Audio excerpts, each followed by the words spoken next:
8,000 miles to TapTown. My name is Finbar, and this is Jason Blake, Prog-Metal Warrlord. So, just as a painter uses colour and texture on a canvas, Jason Blake uses colour and texture to create his sonic compositions. He uses his Warr Guitar as his brush, and he weaves these interdimensional rhythms and sounds to blend styles between prog metal and progressive ambient. He sort of colours both ends of the spectrum. He's a really amazing player and an amazing man. In this episode of 8,000 Miles, what we did was we caught up with Jason. We talked about his career, how he got into the Warr Guitar, how he applies it to a metal sort of sound with Aziola Cry, the Chicago-based metal band he's part of, and also in his solo projects. We talk about his discography. We talk about a whole bunch of stuff in general. Anyway, without further ado, Jason Blake.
So welcome, Jason. Welcome to the episode, mate. It's amazing having you on. I know you're all across the world, so thanks for making it work time-wise. And thanks for having me on. I really love what you're doing here. Yeah, thanks, bud. Yeah, no, it's great being able to connect with amazing people from all over the world doing really cool stuff, imaginative stuff, outliers, pushing through the boundaries. So, I had to get you on because I've been checking out the stuff you're doing with Aziola Cry and what you're doing with the Warr Guitar. And I've heard about some of your other projects. So hopefully in this episode, we can delve into some of that and sort of get people to know a little bit more about you and what you're doing. So I'm excited. Perfect. So, buddy, let's sort of go back to the beginning. How did you get into touch style playing? How did you discover the Warr Guitar? Where were you? Do you remember that point in time? Yeah, so I was a bass player, and still am to a certain degree. But I was playing bass and definitely came at the bass from a tapping approach. So I was really influenced by like what Stu Hamm was doing on the bass. Billy Sheehan, those are the guys that I was following as a bass player. And I kept doing that. I was doing a lot of solo shows even, in fact, just like playing my own material on the bass like that. And somebody came up to me, I don't remember where it was, but it was a while ago now, and said, there's an instrument that's specifically designed for the way you're playing that instrument. And so I looked a little further into it, and that was around the time that I got into King Crimson and learned of Tony Levin on the Chapman stick. So I realized, oh wait, there is an instrument out there. And so I actually started by way of the stick bass because I really, when I initially started the instrument, I didn't want to move so far away from what it was that I was doing, which was always being the bass player in a band. So I got a stick bass, and that was kind of my venturing into the tap style instruments. And I felt that it was the perfect segue because it was tuned like a bass. It just had, four extra strings really. So I played that for about a year and got really into it. So much so that I bought a grand stick I think the following year. And then I was like, okay, maybe this idea of me just being a bass player and the idea of only four strings isn't really what I want to do. I'm loving what I'm doing with the tapping instrument. So I played the grand stick. Actually, the first two Aziola Cry records have the grand stick on it. And then it was right after recording the second album, the EP, Ghost Conversations, that there was just something for me that I liked about the stick, but there was something missing tonally. And I got to play somebody's Warr Guitar. And it was actually a Trey Gunn model. And I fell in love with it. And it was because the body, it just added a warmth to the sound that I wasn't getting on the Chapman stick.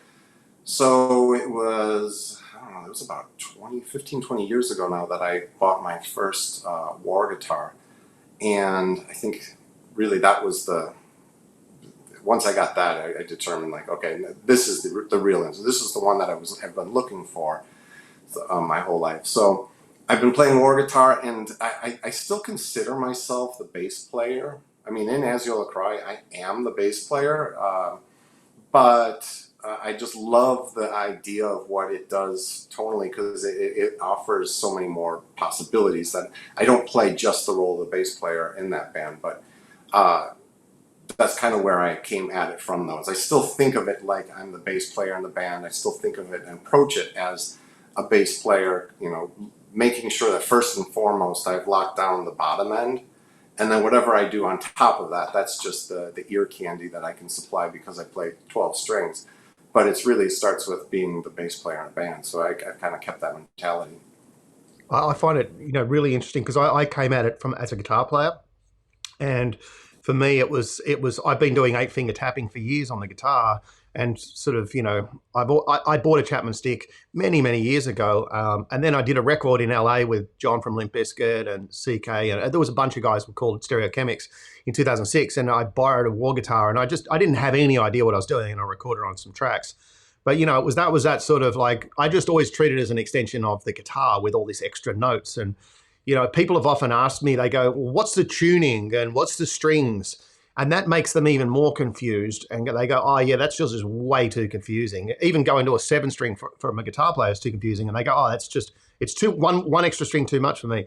But what I found just by playing around with that and having no idea what I was doing, I actually started my entry into proper touch style with the stick as well. So I got a stick, and then this was about a year and a half ago is when I started really seriously getting it. I got a stick, and then I bought a rail board, and then I went, no, this is 10 strings not enough. I got to do 12.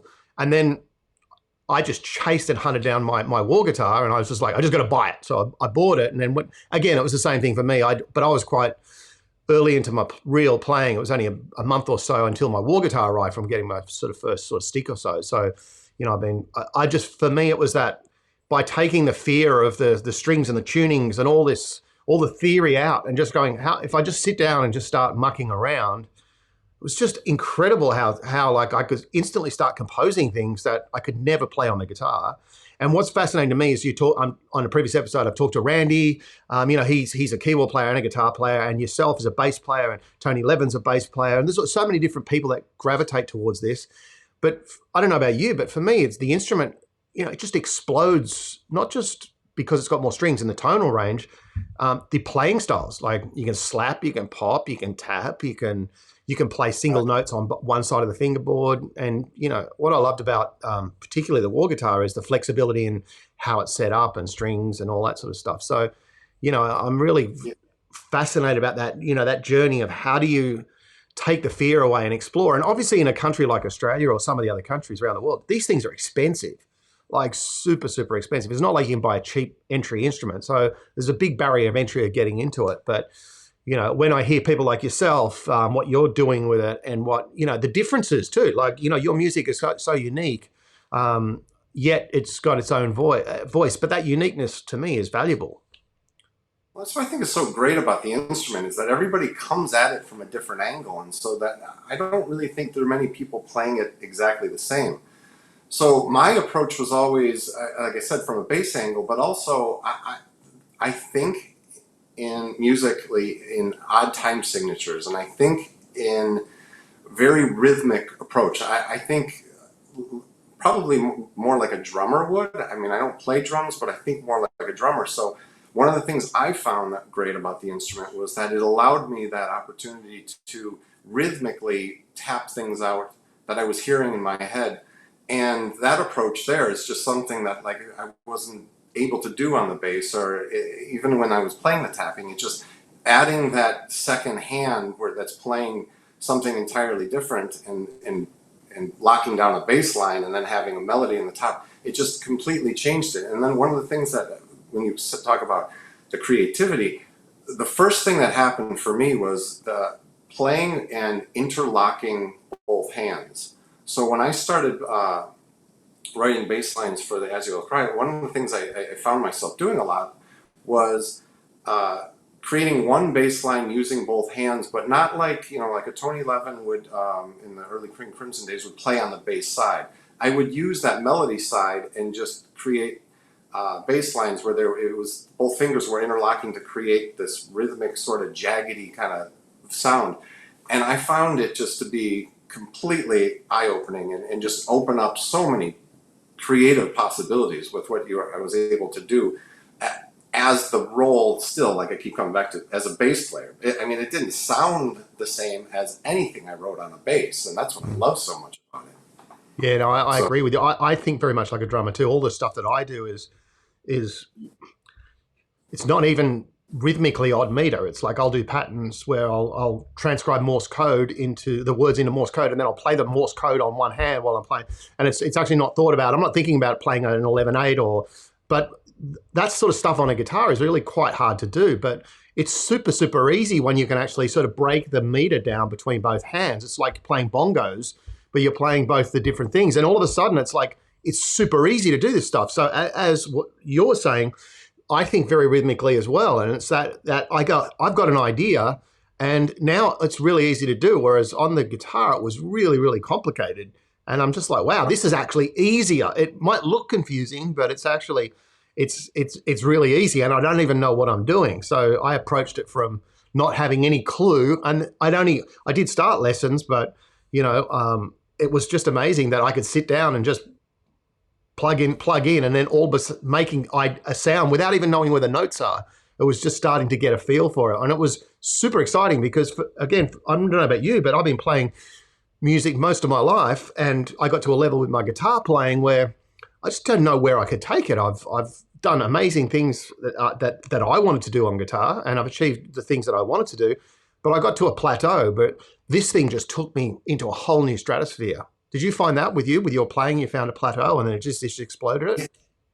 absolutely, and that's one of the things that I think I can't stress enough for people who get intimidated by it, because you look at it and you see the tuning is not something you're used to, or you see the 12 strings and that turns a lot of people off.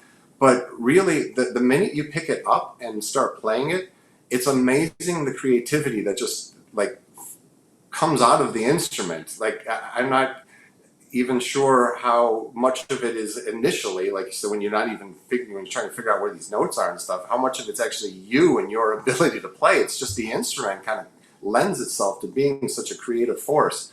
So when I first started playing, like all of a sudden I was writing entirely different, and the things that I was writing were entirely different, and they sounded a lot closer to what I always wanted things to sound like, which is what like blew my mind. Like this was the instrument I was looking for, but I never realized that it was a lot easier, I would say, than maybe it looks.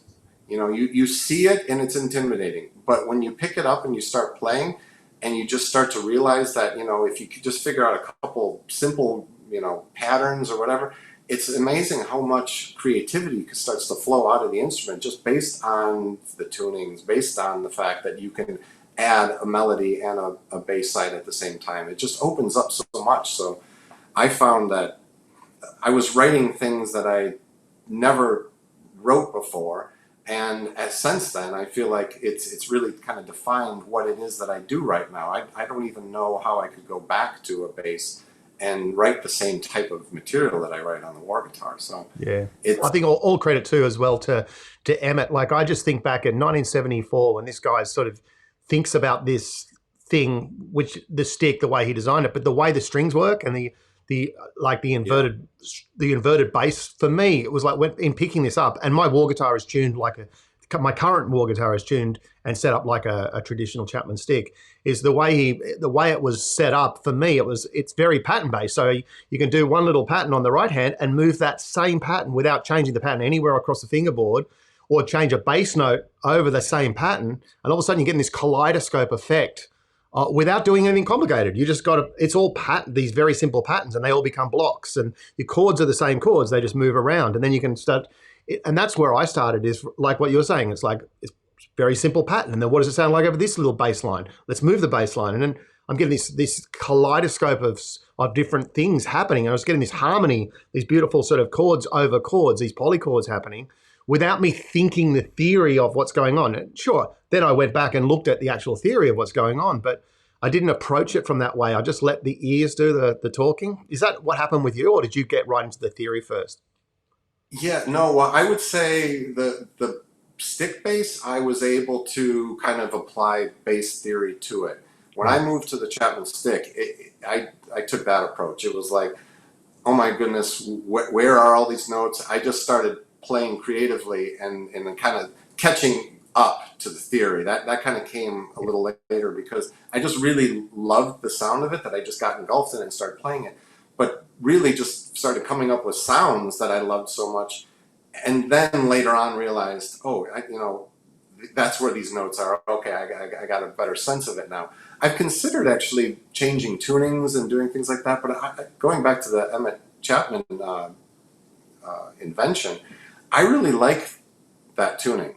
I feel like what it does is it's the thing that opened up all that creativity for me, and so I'm hesitant to, at least at the moment, venture from it because I feel like I've even more to learn and more to do in that tuning. But I think that's one of the coolest things about the instrument too, is that there's just so many options you can do with that. And I see a lot of people doing these very unusual tunings and different things than what I'm personally doing. And I love that too. I think it's so great that everybody kind of has a different approach to it that way too, not only just the playing style of the instrument. Yeah, well, my new instrument, which I've got coming, has got completely different setup. Whereas the melody strings on the top of the neck, the bass on the bottom, all in tuned in fourths. But for me, it's I'm always doing weird things. But like I have a belief system. I don't have it yet, but that I'll play different on both instruments. I'll actually come up with different things. Like Yeah, from my lessons with, say, Jim Wright, who uses that same sort of setup.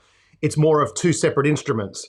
And when you've got the stick tuning, at least for me, even though I'm playing two separate instrument parts, like I find it blends better, it interlocks probably a little right. bit better, like into one sound, even though you can play both parts. So look, I guess it's part of, who knows where this will go, but that's part of the excitement for Yeah, me, is that never-ending journey or adventure into the unknown. yeah. Well, it's interesting you say because you would play that probably like because a lot of times I find it interesting to play.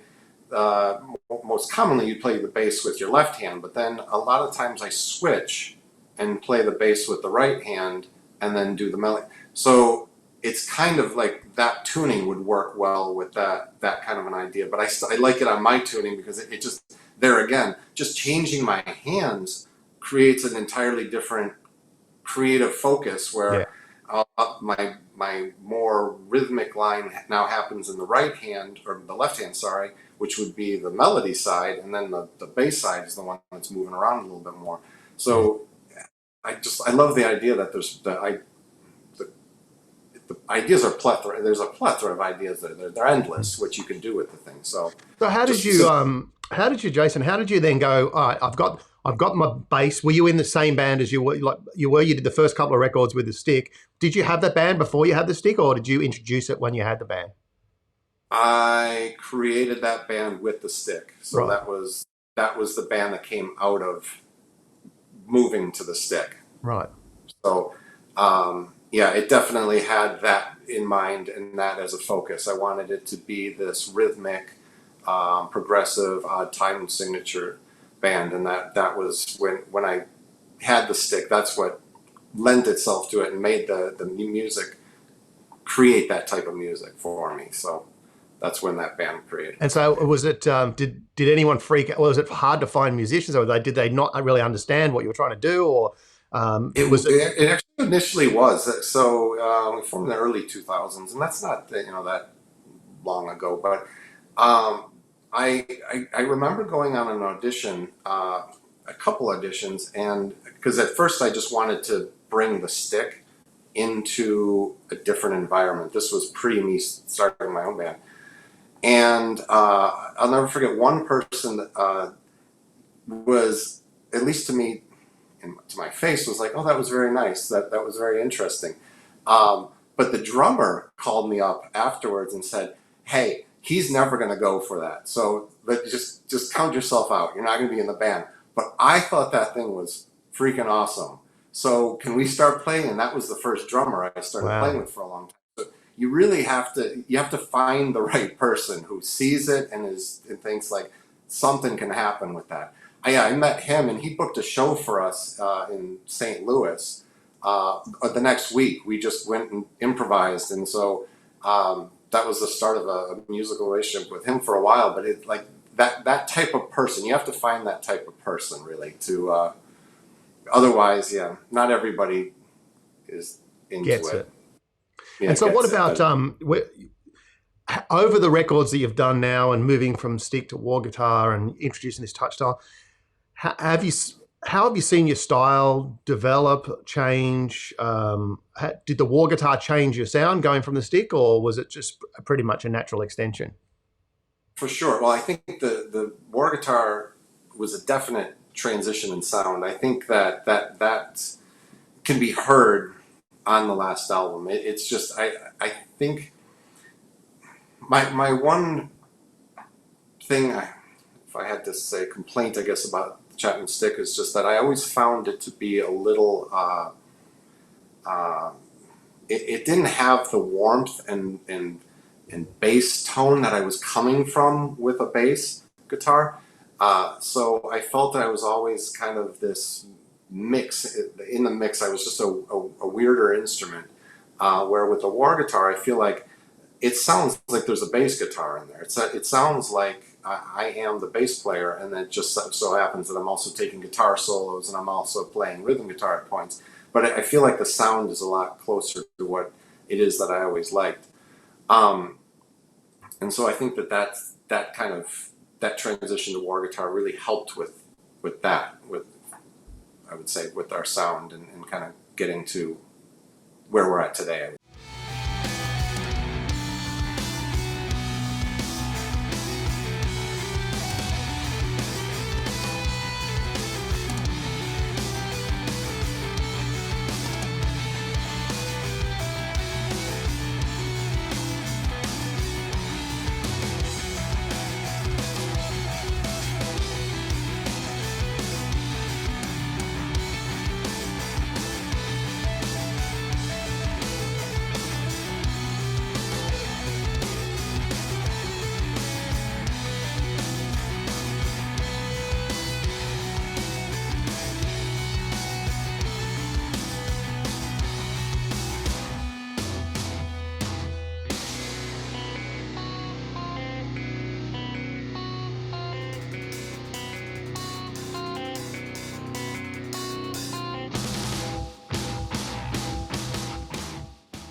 And so you've got a new record. That when did the new record come out?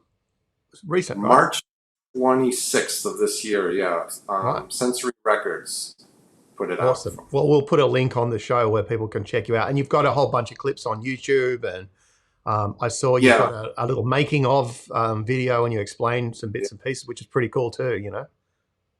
yeah. We put out two music videos for that album, and there's actually a couple more things in the works that we're working on right now. But then there was that making of video.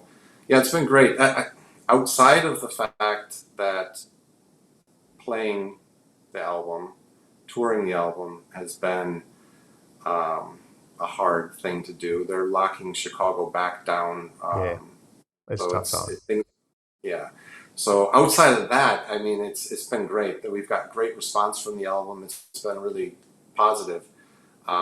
Maybe a different time we would have been able to play it out a little bit more, but we're hoping soon. Oh, mate, there's always a time. You got product out there. You got a great sound. It's awesome. And I hear that a little birdie tells me that you've got a solo Warr Guitar record coming. Is that right? Or Yeah, so I just put that out. oh, right, okay, cool. That I got sent to a record label, Wayfarer Records, and it's kind of my what would Aziola Cry sound like had I not had a drummer and a guitarist play with me. Right. So it's really kind of that same sound. It's just that I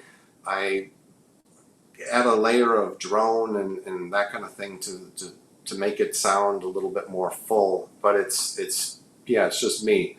That same label coming early next year is I've been toying with the idea for the longest time of doing an actual solo Warr Guitar record. So it's just no extra tracks or whatever, just 2 tracks, me playing. And I finally got around to doing it, and so that'll come out early next year. That was really exciting to do. So I've always toyed with the idea and just didn't know what I wanted it to sound like, and that was the hardest part. And then it was this. It was actually during this whole that first lockdown where I was at home for a long period of time. It finally dawned on me that I wanted it to sound like what I sound like, and I don't know why it took me so long to come up with what seems like a pretty logical end point. But it's like my version of progressive rock as a solo Warr guitar. So it's all odd time signatures, and it's a 6-part suite that just goes on like a typical progressive rock song should. Yeah. And I love it. So that'll be coming out next year on that same label. So I'm pretty excited about that though, because that's one thing I always look for other Warr guitarists and stick players for that matter trying to do that. It's a hard task, but I think when it's done well, it sounds so amazing because it can be its own instrument by itself without playing with other people. So I always wanted to do that, and I finally gotten around to doing that. Well, I love having you on the show. I love people putting a spotlight on this instrument and hearing about the players and I'm very passionate about it. I know you are, and it's being able to connect with you across the world and talk about your art and your playing styles and what inspires you. I hope this has resonates with some other people out there that are at a plateau, that are going, well, what next for me? At least I can speak for myself that getting into this art form and this instrument just blows your creativity out the window. It's so refreshing. It sort of took me back to being a kid when I was like learning music again, rather than this professional muso who's like, it was like I got this fever back and this sort of passion, and connecting with people like yourself all over the world is just getting that infusion and building that community back, because I think that there's a whole undercurrent of great players out there doing great stuff, and it's great to put a spotlight on them and have other people start to discover the music that they're creating with it. I absolutely love what you're doing, and have been a fan of your videos that you've been doing with this, and I love the fact that the new 800 miles to TapTown. I think this is fantastic what you're doing. I think this is really great that you are shining a spotlight on it, because I feel like it's always been kind of a little underground, I would say. Like you don't meet many people, and when you do, you connect on a brotherly level. Like, oh, you play a Warr guitar as well. That's fantastic. And so I think it's great what you're doing, bringing a spotlight to all of us, and really shining a light on the instruments themselves too. I think I saw this documentary called Until the Light Takes Us. I don't know if you've ever seen it, but it sort of blew my mind because it's about the Norwegian black metal scene. And I'm a metal guy. I love metal. I love prog. But I've never really connected with punk or black metal. For me, it's like, because I always was a trained musician. I always liked technique. But it was fascinating because it taught me that the story behind the story about why black metal exists and the whole church burning and paganism and Christianism. And so, for me, it was a really fascinating documentary, probably one of the best documentaries I've ever seen. And it taught me a lot about the musical style. Then I went and researched punk, and I never understood punk until I really wanted to go and understand it. And so for me, I believe there's this whole culture and undercurrent of styles and approach and musical sort of passion that hasn't been tapped into. So, it's great having you on. I think the stories that come together under this are going to provide a rich tapestry, which really speaks to a genre which people should know more about it and they should discover it themselves. So, Jason, it's been awesome having you on, bud. Thank you so much for joining me. I know we're on the other sides of the world, different time zones, but by the way, have you got your new Warr guitar right close by? Can you show everyone? I do. Have a look at this, everyone. This just arrived today. Look at that. Beautiful. Amazing. He does great work. So what number is this one? Is this your third, fourth, or? This is number 3. Number 3. Okay, well, it's beautiful, mate. So I can't wait to hear what you do with it. So anyway, but look, we'll put some links in with Aziola Cry and some of the things you're doing. And I just urge everyone to go and check out what Jace is doing and support him. And, let's keep rocking the tap community and blowing this thing up. Definitely. Thanks All so right, much. buddy. Well, thanks for your time, bud. Thank you. Have a great week.